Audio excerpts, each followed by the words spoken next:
क्या आपने कभी महसूस किया है कि आपकी डिजिटल लाइफ आपकी असल ज़िंदगी को नियंत्रित कर रही है? जैसे आपका फ़ोन, सोशल मीडिया और निरंतर नोटिफिकेशंस आपके हर कदम को प्रभावित कर रहे हों। तो फिर अब समय है अपनी ज़िंदगी और ध्यान को फिर से हासिल करने का। आज की इस वीडियो में हम डिजिटल मिनिमलिज्म किताब के बारे में बात करेंगे, जो शायद आपकी टेक्नोलॉजी से जुड़ी आदतों को हमेशा के लिए बदल दे। डिजिटल मिनिमलिज्म एक घोषणा पत्र है जिसे कैल न्यूपोर्ट ने लिखा है। इस किताब में न्यूपोर्ट का कहना है कि टेक्नोलॉजी समस्या नहीं है, बल्कि इसका उपयोग करना गलत तरीके से है। इसका समाधान डिजिटल टूल्स का इस्तेमाल जानबूझकर और उद्देश्यपूर्ण तरीके से करना, ताकि आप अपने ध्यान और समय को वापस पा सकें। नमस्ते दोस्तों, आप सबका फिर से एक बार स्वागत है हमारे चैनल किताब वाला में। अगर आप नए हैं तो मैं हूं चिराग और आज हम बात करेंगे डिजिटल मिनिमलिज्म के बारे में। अगर आपको कभी ऐसा महसूस हुआ है कि आपकी डिवाइस और टेक्नोलॉजी से आप दबाव महसूस कर रहे हैं, तो आप अकेले नहीं हैं, लेकिन एक किताब एक शानदार समाधान देती है। न्यूपोर्ट का तर्क सरल है। हम टेक्नोलॉजी के निरंतर शोर के इतने आदी हो गए हैं कि हमें ध्यान और गहरे काम करने का एहसास ही नहीं हो पाता। ऐप्स, सोशल मीडिया और नोटिफिकेशंस ने हमारी अनमोल ऊर्जा और समय को चुराया है। तो डिजिटल मिनिमलिज्म है क्या और यह आपकी मदद कैसे कर सकता है? तो आइए समझते हैं। डिजिटल मिनिमलिज्म का मतलब है अपनी डिजिटल लाइफ को इस तरह से सरल बनाने की आप केवल उन्हीं टूल्स और एक्टिविटीज़ पर ध्यान दें जो सचमुच आपकी ज़िंदगी में कुछ मूल्य जोड़ते हैं। इसका मतलब यह नहीं है कि टेक्नोलॉजी छोड़ देना, बल्कि उसका उद्देश्यपूर्ण और विचारशील तरीके से उपयोग करना। अपनी किताब में न्यूपोर्ट हमें ये देखने के लिए प्रेरित करते हैं कि हम टेक्नोलॉजी का उपयोग किस प्रकार से कर रहे हैं और क्या वो हमारे जीवन के उद्देश्य और खुशियों में प्रदान दे रही हैं।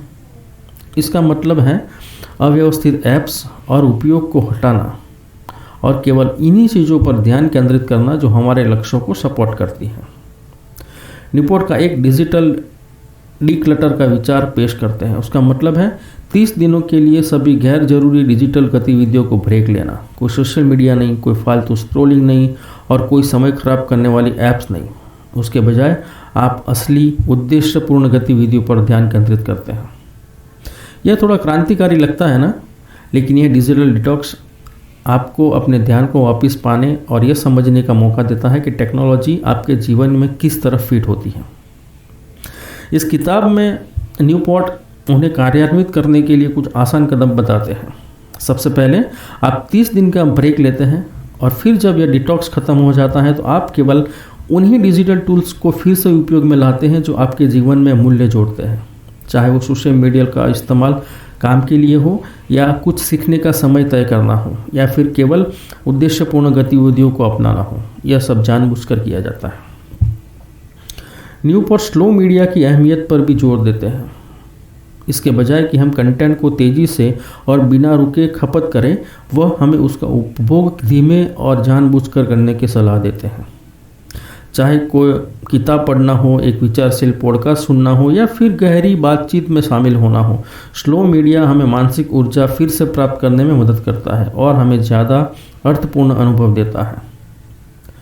न्यूपोर्ट यह भी बताते हैं कि उच्च गुणवत्ता वाले शौक का महत्व है। ऑफलाइन समय बिताना, शौक विकसित करना, व्यायाम करना या फिर दूसरों से आमने सामने बात करना। तो संक्षिप्त में कहते हैं तो डिजिटल मिनिमलिज्म का मतलब है अपने समय और ध्यान को फिर से हासिल करना। यह निरंतर नोटिफिकेशंस और बिना मतलब की स्क्रोलिंग से मुक्ति पाने के बारे में है और केवल इन टूल्स का इस्तेमाल करना है जो आपकी ज़िंदगी में मूल्य जोड़ते हैं।